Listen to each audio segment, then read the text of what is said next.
Cette VR qui part donc à l'assaut des contenus, c'est tout à fait nouveau. Et pour en parler, on va demander à Julien Degrotte et Guillaume Esmiol de monter sur scène. On peut les applaudir. Julien Degrotte qui est directeur de la veille et du développement des nouveaux formats à TF1 et Guillaume Esmiol qui est responsable business, développement digital et open innovation à TF1. Ça fait un joli titre, Guillaume. D'abord, Julien, vous êtes venu avec plusieurs exemples en images, on va voir ça dans un instant. Mais est-ce qu'il est exagéré de dire que la VR, que la réalité virtuelle est devenue une réelle tendance dans les programmes ? Bonjour, non je pense pas. En fait on a vu en 2016 une vague qui commence à arriver, je pense qu'il va se généraliser en 2017, et qui touche tous les programmes, du flux, de la fiction, du sport, et qui aujourd'hui a deux buts principaux, que sont promouvoir des nouveaux programmes. Donc, c'est un plan de com pour favoriser la connaissance et faire connaître aux téléspectateurs l'arrivée d'un nouveau programme, ou alors favoriser sur des marques, des programmes déjà existants, favoriser un lien particulier. Donc j'ai 4 exemples qui existent à l'étranger. Le premier sur Discovery, qui est aux États-Unis, donc la chaîne connue pour ses documentaires animaliers, ses documentaires de voyage. Et leur application Discovery VR permet en fait en complément des documentaires d'avoir une expérience d'immersion. Donc on peut par exemple se retrouver à nager au milieu des requins, on peut se retrouver sur un documentaire en Afrique au milieu d'un safari, donc on est plongé au milieu du documentaire. Donc il y a davantage de sensations. Oui, on est au cœur de l'événement. Exactement, on a l'impression voilà, vraiment d'être au fond de l'océan et de nager avec les requins. Nouvelle expérience. Oui, nouvelle expérience. D'accord. Le deuxième sur le sport, c'est en Angleterre, c'est Sky VR. Sky, donc c'est l'équivalent de Canal+, une chaîne à péage, dont les deux piliers sont le cinéma et le sport. Et donc, ils ont développé des applications VR, notamment sur le sport. J'avais changé de micro, merci. Hop.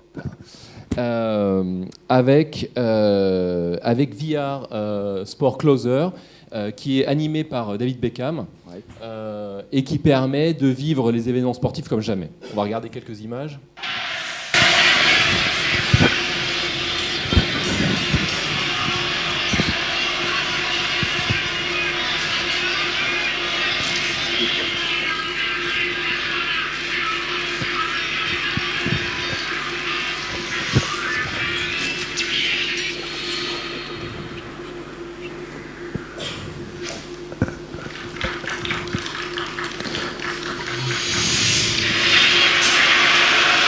Voilà, on est à chaque fois au cœur de l'événement, que ce soit sur le terrain, au milieu d'un stade de foot, que ce soit juste à côté. C'est un peu Vie-ma-vie de David Beckham, quoi. Il y avait un film qui s'appelait Joue là comme Beckham, c'est un peu ça. Ouais. Exactement. Donc ça a été lancé en octobre 2016, donc c'est assez récent. Et donc on le voit sur Sky ou sur Discovery, ce sont des programmes qui existent, des marques qui existent, et donc c'est proposer une expérience nouvelle, supplémentaire, pour favoriser un lien avec la marque. Netflix ? Voilà, prochain exemple, Netflix. L'été dernier, ils ont lancé une nouvelle série qui s'appelait Stranger Things, qui était une série un peu de science-fiction. Et là, en fait, la VR, c'était en amont du programme pour favoriser la curiosité et encourager les téléspectateurs à aller voir la série. On se retrouve dans la maison du personnage principal, dans l'une des scènes cultes et les plus effrayantes de la série. Au moment où le téléphone sonne, on entend mal des voix un peu qui viennent de l'au-delà. Et puis je vous laisse deviner, pour ceux qui n'ont pas vu la série, ça va un peu les spoiler, mais...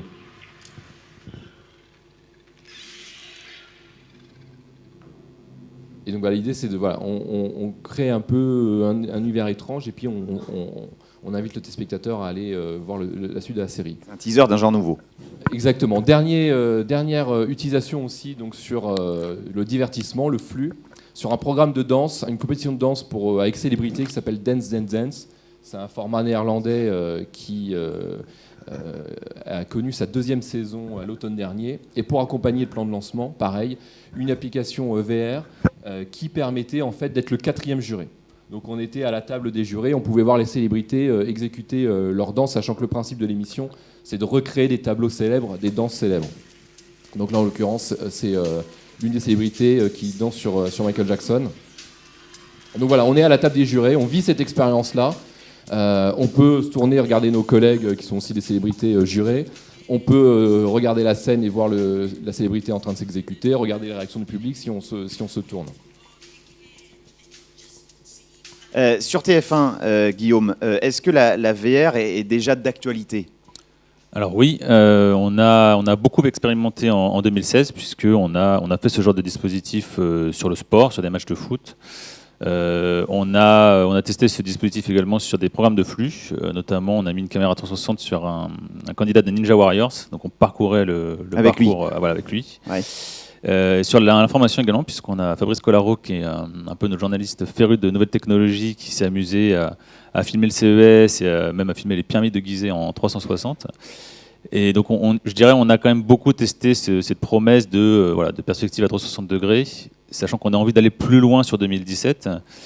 Et aller plus loin sur 2017, c'est commencer par avoir un véhicule dédié à la VR qui sera lancé courant février, qui s'appellera MyTF1 VR. Donc, c'est une application dédiée à la réalité virtuelle sur les principaux supports, iOS d'Apple, Android et également sur les casques Oculus Gear VR de Samsung. Donc ce sera une appli accessible à tous, au plus grand nombre. Voilà, on a fait le choix d'aller vraiment sur le maximum de devices, donc c'est-à-dire proposer soit une expérience de réalité virtuelle vraiment intégrée dans un casque ou sur un cardboard pour ceux qui en ont, ou alors pour ceux qui n'en ont pas, également la possibilité de bénéficier de l'expérience simplement en slidant sur son smartphone.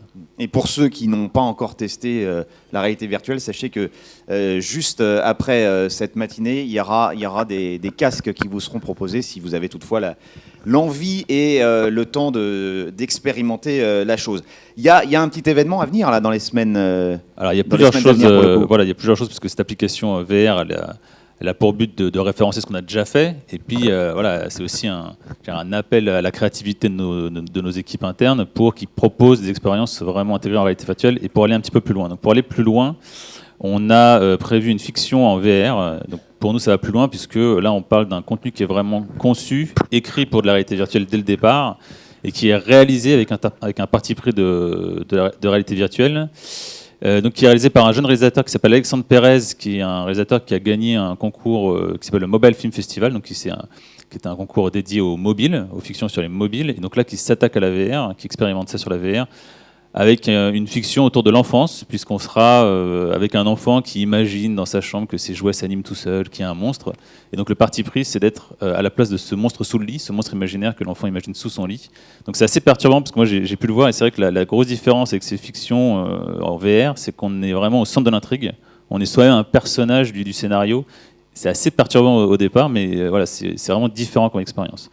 Donc ça, c'est une chose qu'on va faire. Et puis la deuxième chose qu'on peut annoncer, c'est une grosse opération sur The Voice, le programme The Voice, dans les semaines qui arrivent, puisqu'on va, donc toujours dans l'idée d'aller plus loin, proposer une expérience vraiment intégrée dans le programme, puisqu'on va projeter l'utilisateur sur un fauteuil de coach. Dans une petite vidéo. Donc là, c'est le projet d'application MyTF1 VR, donc qui va référencer différents contenus. Et donc c'est vraiment, pour vous donner un petit peu de teasing, c'est pas l'expérience complètement finalisée. Et voilà, vous voyez un décor complètement virtualisé. Donc on a recréé le décor de The Voice avec le vrai public. Donc c'est vraiment le public qui est capté pendant les prestations. Et évidemment, la vraie prestation du candidat. Donc ce qui n'est pas encore fait sur cette démonstration, c'est le fauteuil va être reconstitué, le buzzer va être reconstitué virtuellement pour permettre à l'utilisateur de vraiment interagir avec le contenu. Donc c'est l'utilisateur qui décide de buzzer. Il peut ne pas buzzer s'il n'aime pas la prestation, mais s'il aime cette prestation, il va buzzer, et c'est à ce moment-là que ça va se retourner. Et donc c'est vraiment lui qui est acteur du contenu et qui va vivre exactement la même expérience qu'un coach de The Voice. Ça, ce sera à partir de l'appli TF1 VR sur MyTF1 VR, qui sera lancée dans les semaines à venir. Une dernière question, Julien de Grotte. Est-ce qu'on a tout vu avec la réalité virtuelle ou est-ce qu'on en est encore qu'au début ? Je pense qu'on n'en est qu'au début. C'est pour ça qu'on essaye d'innover, toujours d'être à la pointe et d'offrir à nos téléspectateurs des immersions de plus en plus grandes et de plus en plus intenses. C'est aussi pour ça qu'aujourd'hui, au sein de TF1, c'est une question majeure et notamment, TF1 fait partie d'une alliance qui s'appelle l'European Pitch, oui, qui est en fait une alliance entre tous les plus gros diffuseurs européens privés. Donc il y a ITV pour l'Angleterre, Mediaset pour l'Italie, ProSiebenSat.1 pour l'Allemagne, plus la Scandinavie, Israël aussi qui est représenté. Et on se voit 2 fois par an pour échanger sur les programmes qu'on met à l'antenne, sur nos inspirations. Et là, donc, on se revoit en mars prochain. Et l'idée, on a prévu de parler de la VR pour avoir un peu des retours d'expérience des différents pays, de voir un peu ce que nos collègues, nos homologues allemands, anglais ont pu proposer et justement échanger. Donc, on a envie, en tout cas, de pousser et de favoriser cette expérience. Et il y a aussi un dernier exemple, pour finir, qui est d'intégrer les marques. pas seulement du sponsorat avant ou après, mais vraiment d'intégrer la marque dans la VR. Et là, il y a les Allemands qui ont lancé il y a une dizaine de jours, autour de leur programme « Je suis une célébrité, sortez-moi de là », qui est, on va dire, l'équivalent du Koh-Lanta. Ils n'ont pas Koh-Lanta, on va dire que c'est le gros jeu d'aventure chaque année. Et ils ont proposé un jeu VR, cette fois-ci, où en gros, l'idée, c'est le téléspectateur est sur le camp de base des célébrités à l'autre bout du monde, et c'est en partenariat avec Balzen. Et en fait, l'idée, c'est d'aller manger tous les gâteaux pick-up et d'éviter les araignées. Donc c'est une façon en fait d'intégrer l'annonceur directement et de le lier directement à une marque où les gens sont attachés. Voilà, c'est comme si nous on faisait quelque chose avec Koh-Lanta, donc une marque on sait qui chaque année fédère des millions de personnes, et de proposer un jeu pour surfer sur l'attachement à la marque et intégrer un annonceur directement. Ça c'est un premier essai, mais le potentiel. Exactement, oui. Ça, voilà, est sans doute pas encore tout à fait connu. Oui, exactement. Merci à tous les deux. Merci pour votre éclairage.